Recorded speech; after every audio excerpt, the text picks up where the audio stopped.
Hey folks, Quill18 here, bringing you a little bit more Civ 4. Very happy. The response to the last set of videos here was pretty positive. I wasn't sure since it's not an action-packed game, and those tend to be the most entertaining to watch.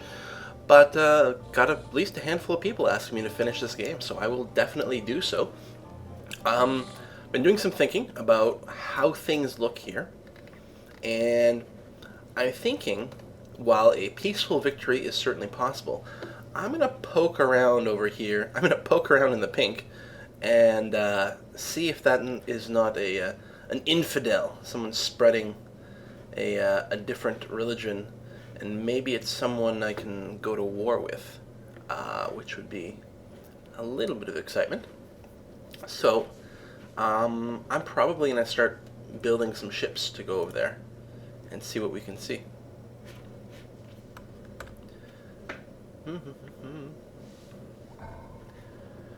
Yeah, although I am definitely going to keep thumbing on the missionaries because I make so much money by converting people to Confucianism. Not to mention the fact that it's good for diplomacy. Here we go. You boat dude are going to come. Look.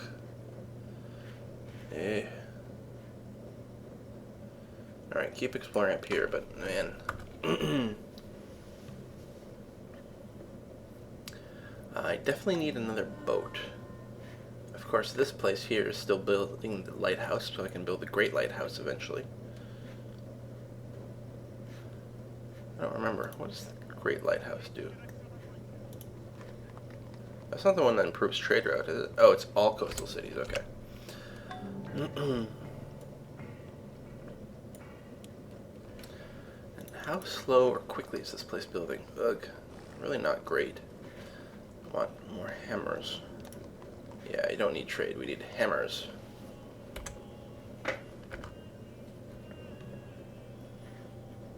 Build a mine.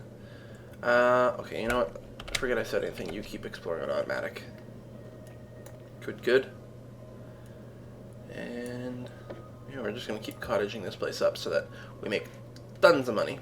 Especially if we're going to war, we could use some financing. Not so much for the war itself, but if we claim territory afterwards, our maintenance is going to shoot through the roof. Of course, maintaining the military units is also expensive. Keep pumping out missionaries. You can see here I can no longer build a missionary because you can only have 3 at once. So I'm going to have to build something else. Which is going to be what? I don't really care about these wonders. I mean, that's actually not bad, but again, not having stone kind of sucks. Okay, actually a library would be nice. This place is actually a little bit unhappy. Not sure what we can do about that. Well, I could whip way through its population to rush this library. That'd be kind of funny.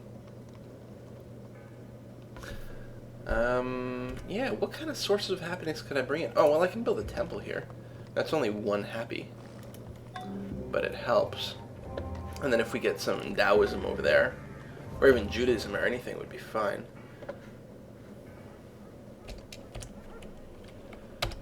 Keep spreading the good word. You too.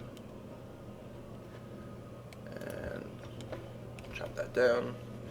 What's Moscow doing? A worker, right? Well, after you build that worker, build me lots of Taoist missionaries, because we need to spread that. For sure. Alright, he's also building me some wonder of some special people, great people. So great people I didn't really talk about, but in this game, well, no, I guess I did.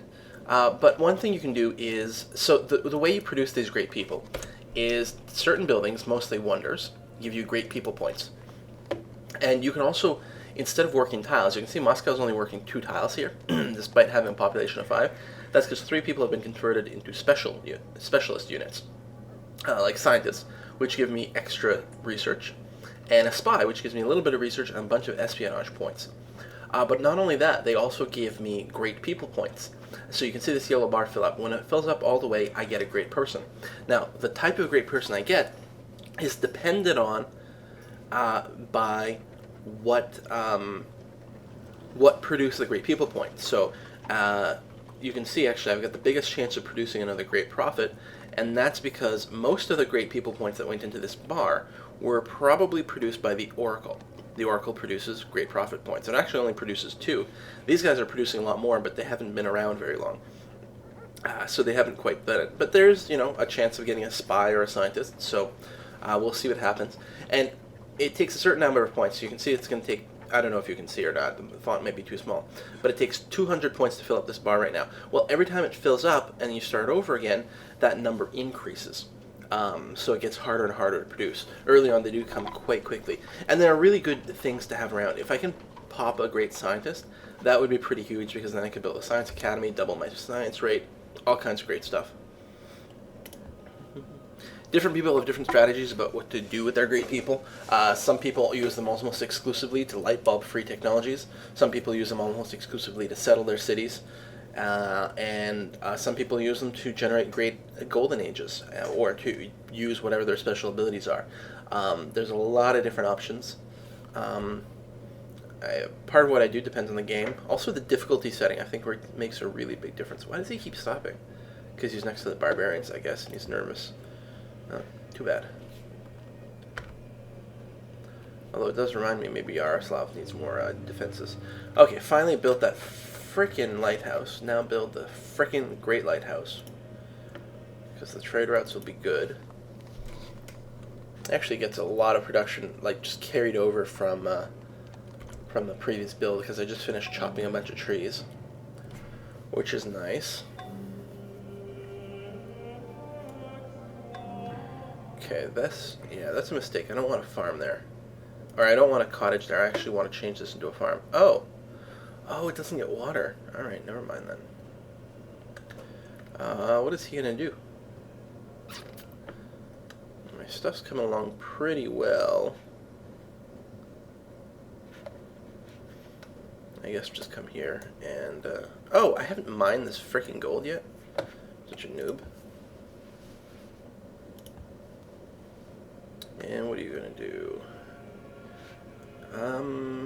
Yeah, I guess I'm a little leery about chopping down all the wood, because he could actually use a little bit of production. He does have one hill, though. Yeah, I guess I'll leave him be for now. You got really nothing going on. I can build another mine here, but you know what? He's not going to have enough food to work all these mines. Yeah, I'm tired of micromanaging the workers at this point. I've sort of hit my limit. I'm just going to automate them. You do whatever the hell you want to do, buddy. I'm going to automate all my workers.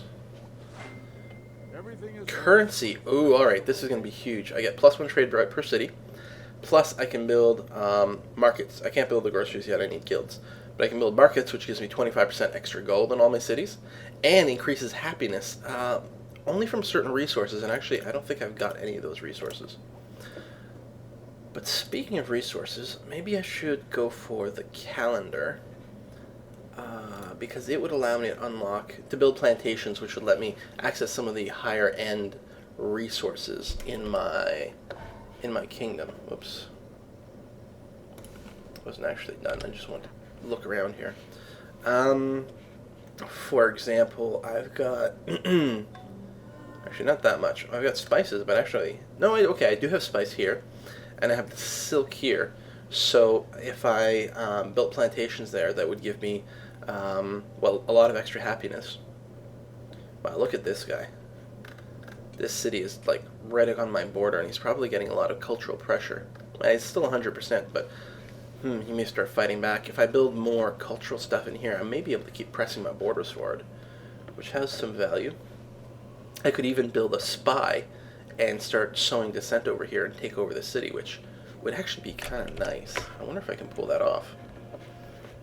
If I get a great spy, which will drastically increase my the amount of espionage points I have against someone, I will do that. Oh, I got a great profit. So what do I do? What can I light bulb? Theology? Let's look at the big picture here. Oops, that's the wrong key. Although, does anyone have any text? You will actually trade mathematics, which is kind of interesting, even though you hate me. Let's see here.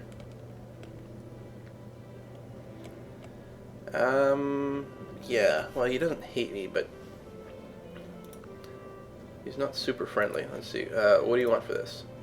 Yeah, deal's not possible. And I don't think he'll be